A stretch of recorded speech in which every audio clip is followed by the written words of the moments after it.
The fire hydrant had been buried under snow for 3 days when Sheila Mitchell decided it was my problem.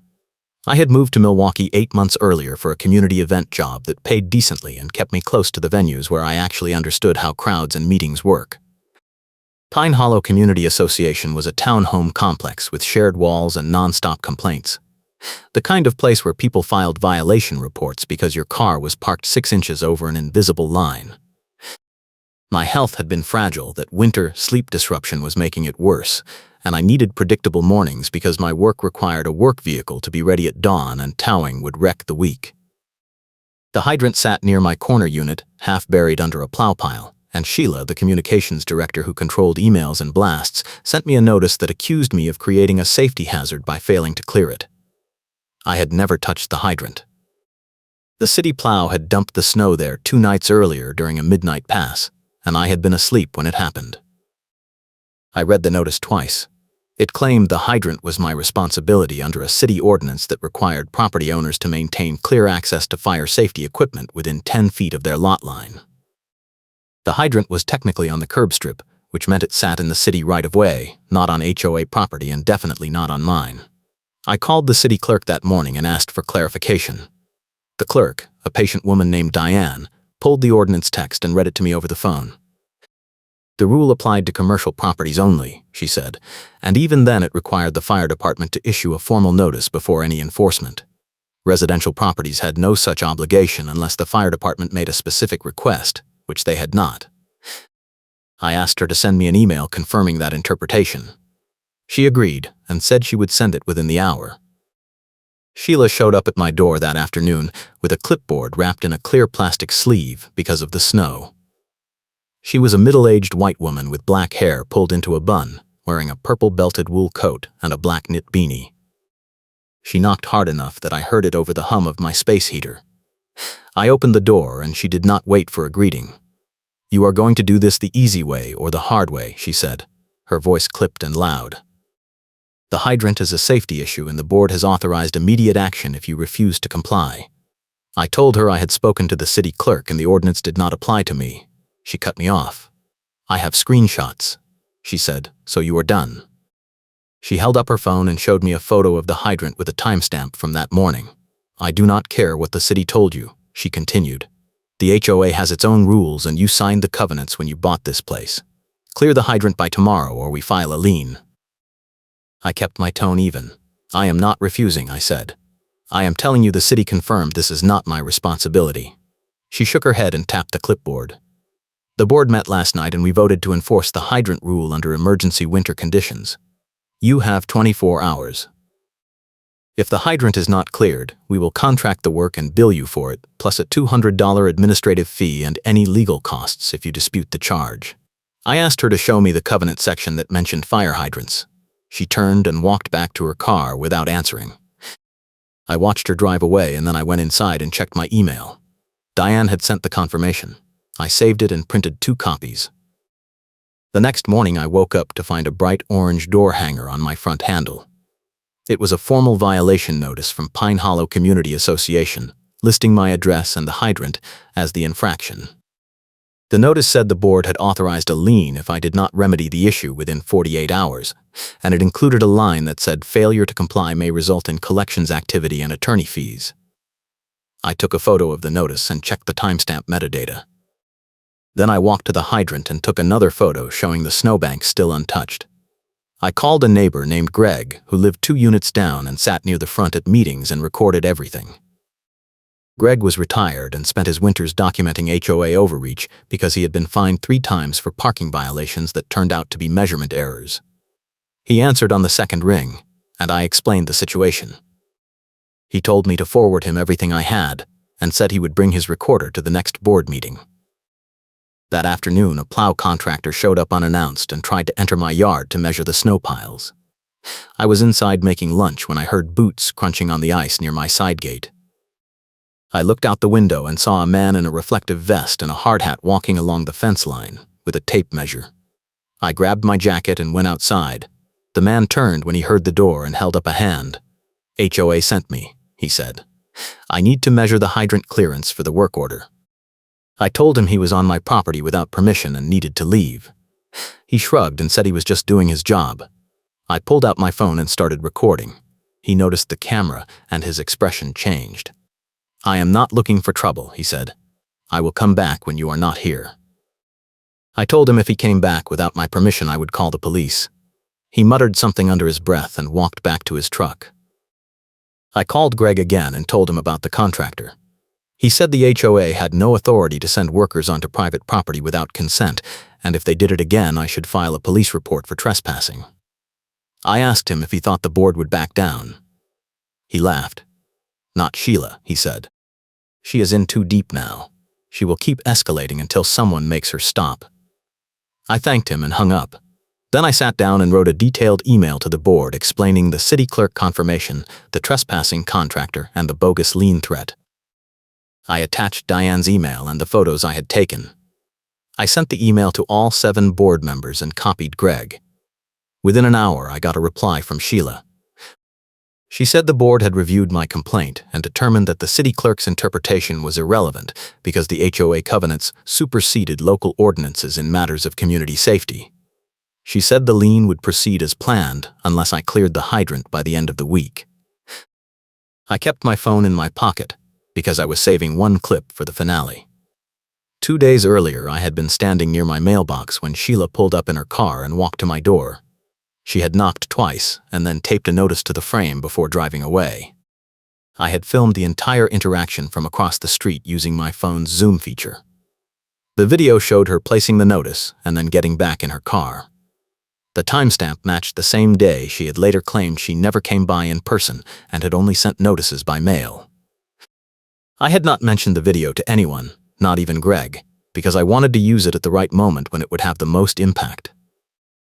The next morning, I woke up to find a tow warning sticker on my windshield. It said my vehicle was parked in violation of emergency snow removal protocols and would be towed within 24 hours if not relocated. I checked the HOA covenants and found no mention of emergency snow removal protocols. I called the towing company listed on the sticker and asked for details. The dispatcher said the HOA had requested a standing tow order for any vehicle parked on the street during active snow events. I told her there had been no snow in 3 days and asked who authorized the tow. She put me on hold and came back 2 minutes later. She said the order came from Sheila Mitchell and was approved by the board president. I thanked her and hung up. Then I called Greg and told him we had a bigger problem. He said he would meet me at the clubhouse parking lot in an hour. Greg was waiting for me when I arrived. He was holding a folder stuffed with printed emails and a small digital recorder. We stood near the clubhouse entrance and he pulled out a packet of HOA bylaws. He flipped to a section on enforcement procedures and pointed to a paragraph. "The board has to give 7 days written notice before taking any enforcement action," he said. "They did not do that. They gave you 48 hours and then changed it to 24. That is a procedural violation and it voids the lien threat." I asked him if that would stop the tow. He shook his head.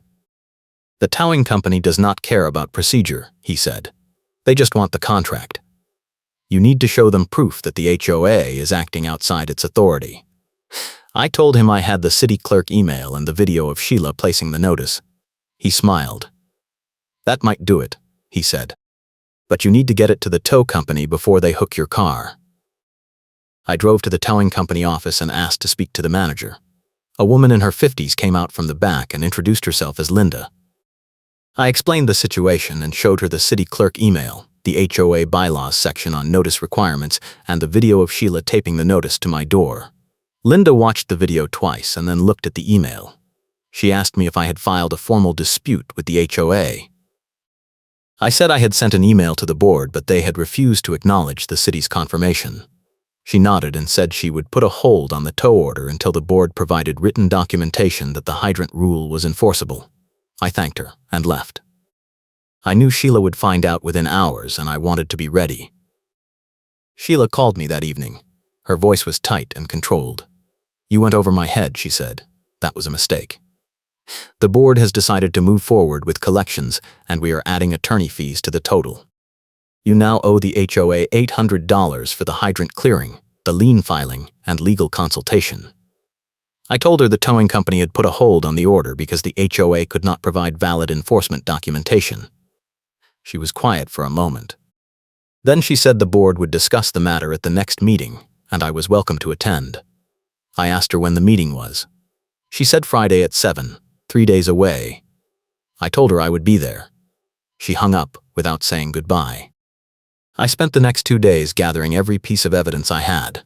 I printed the city clerk email, the HOA bylaws, the photos of the hydrant, the tow warning sticker, the video stills of Sheila placing the notice, and a timeline of every interaction. I also pulled the HOA's own website and found a page that listed the board's responsibilities. Under enforcement, it said the board must provide written notice and allow a 10-day appeal period before taking any action that results in fees or liens. I highlighted that section and added it to my folder. Greg called me the night before the meeting and said he had spoken to 2 other homeowners who had received similar threats from Sheila over minor violations.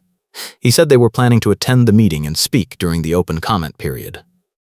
Friday came and I arrived at the clubhouse 15 minutes early. The meeting room was small, with folding chairs arranged in rows and a table at the front for the board. Sheila was already there, sitting at the center of the table with a clipboard wrapped in a clear plastic sleeve. The board president, a man in his 60s named Tom, sat to her right. 4 other board members filled the remaining seats. Greg was in the front row with his recorder on his lap. I took a seat in the second row and waited. At 7, the meeting started. Tom called the meeting to order and ran through the standard agenda items, approving minutes and discussing landscaping bids. Then he moved to new business. He looked at Sheila and she stood up. Sheila cleared her throat and began reading from a prepared statement. She said the board had identified a safety violation at my property involving a fire hydrant that had been left buried under snow for over a week. She said the board had attempted to work with me to resolve the issue, but I had refused to comply.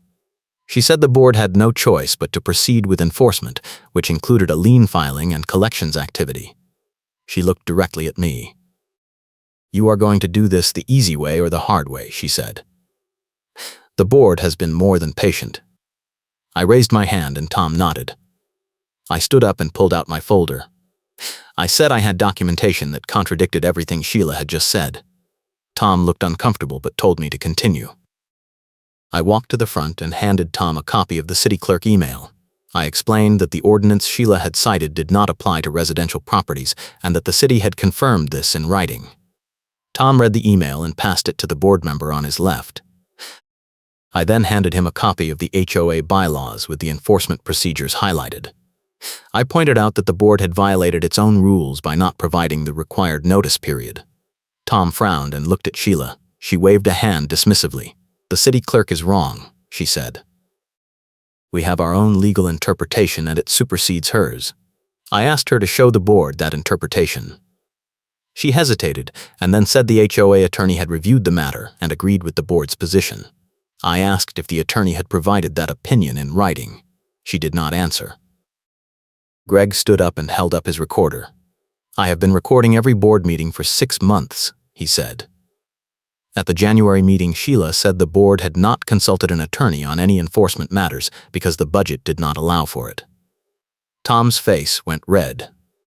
He looked at Sheila and asked if that was true. She said the board had spoken to an attorney informally, and that was sufficient. Tom shook his head and said informal consultations were not the same as legal opinions. He asked me if I had anything else. I pulled out my phone and opened the video of Sheila placing the notice on my door. I played it for the board. The timestamp showed the date and time. I explained that Sheila had told the towing company I had refused all attempts at communication, but the video proved she had delivered a notice in person, and I had responded the same day. Tom asked Sheila if she had filed a report claiming I was unresponsive. She said she had filed a standard enforcement report. Tom asked to see it. She fumbled with her clipboard and pulled out a sheet of paper. Tom read it and then looked at me. "This says you refused to acknowledge the violation and did not respond to any notices," he said. "That is not true," I said. I sent an email to the entire board with the city clerk confirmation and photos. I have the sent timestamp. Tom closed his eyes and rubbed his forehead. Tom called for a 10-minute recess. The board members stood and walked to the back of the room. Sheila stayed at the table, staring at her clipboard. Greg leaned over and whispered that the board was going to throw her under the bus. I asked him how he knew. He said he had seen it before. When the board realizes they are exposed to liability, they cut the problem member loose to protect themselves. 10 minutes later, Tom returned and asked everyone to sit. He said the board had discussed the matter and decided to suspend all enforcement actions related to the hydrant pending a full review of the covenants and the city ordinance. He said the lien filing would be withdrawn and any fees or charges would be waived.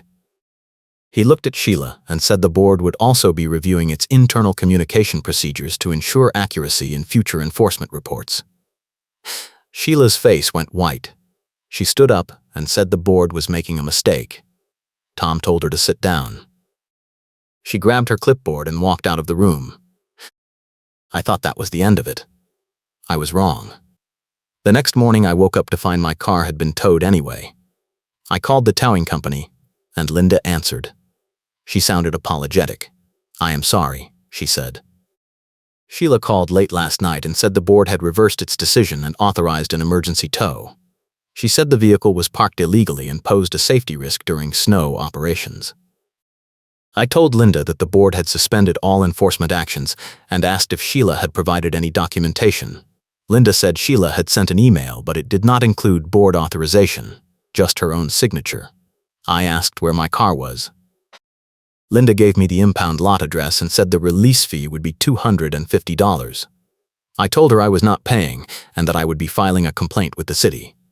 She said she understood and would hold the vehicle until the matter was resolved. I called Tom and told him what had happened. He sounded genuinely shocked. "Sheila does not have the authority to do that," he said. "The board voted to suspend enforcement. I will call her right now and tell her to cancel the tow." I asked him to put that in writing. He said he would send an email to the entire board within the hour.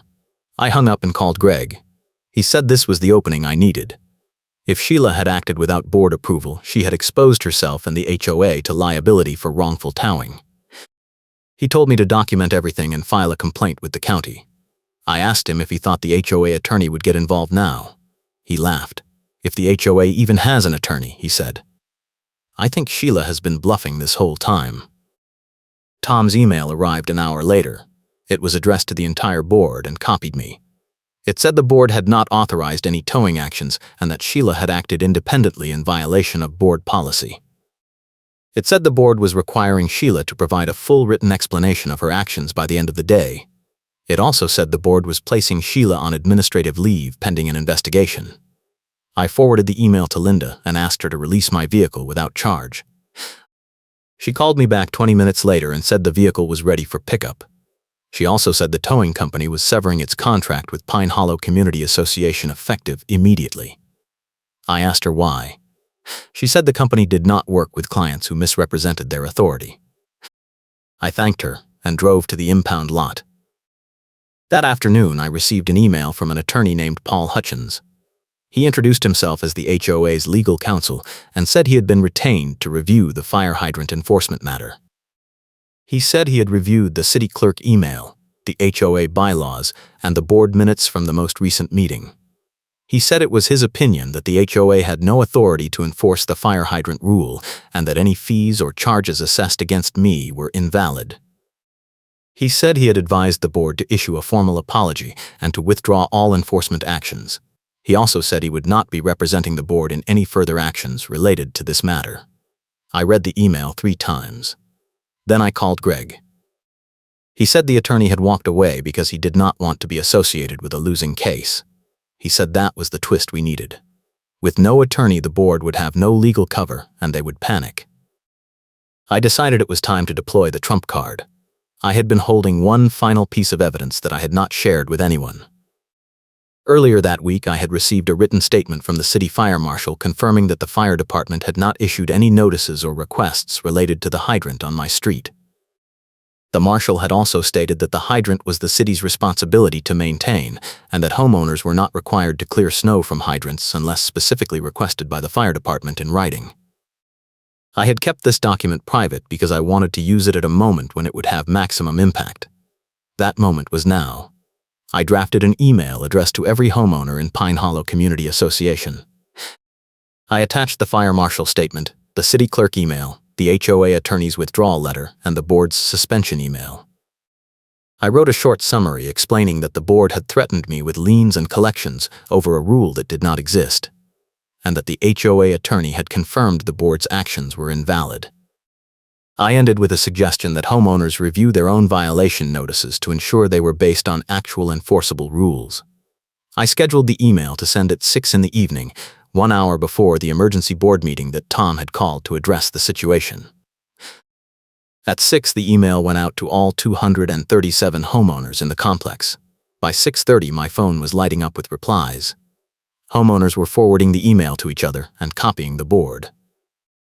Several people said they had received similar threats from Sheila over violations that turned out to be unenforceable. One woman said she had paid a $300 fine for a fence painting issue that the covenants did not actually regulate. Another said Sheila had threatened to tow his boat for being parked on the street when the bylaws allowed street parking for recreational vehicles under 25 feet. By the time I arrived at the clubhouse at 7, the parking lot was full, and homeowners were standing outside because the meeting room was at capacity. Tom opened the meeting and tried to restore order. The room was loud with overlapping conversations and people shouting questions. He banged a gavel on the table and asked for quiet. Sheila was not present. Tom said the board had requested her resignation earlier that day, and she had refused.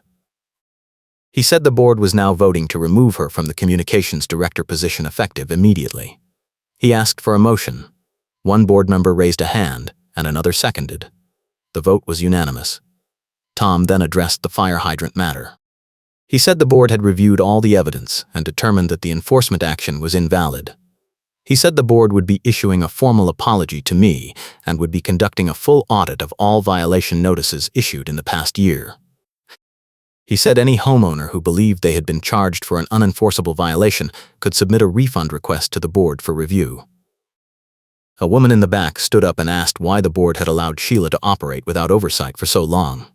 Tom said the board had relied on Sheila's representations that she was following proper procedures. The woman was not satisfied. She said the board had a fiduciary duty to verify enforcement actions before threatening homeowners with liens and collections. She said the board should resign. Several people applauded. Tom held up his hands and said the board took full responsibility for the breakdown in procedures and would be implementing new oversight measures. A man near the front asked if the board planned to take legal action against Sheila for acting without authority.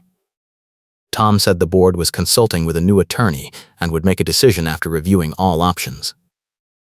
Greg stood up and asked if the board had any record of the legal consultation that Sheila had claimed justified the fire hydrant enforcement. Tom said the board had searched all records and found no documentation of any attorney consultation prior to the enforcement action. Greg asked if that meant Sheila had lied to the board.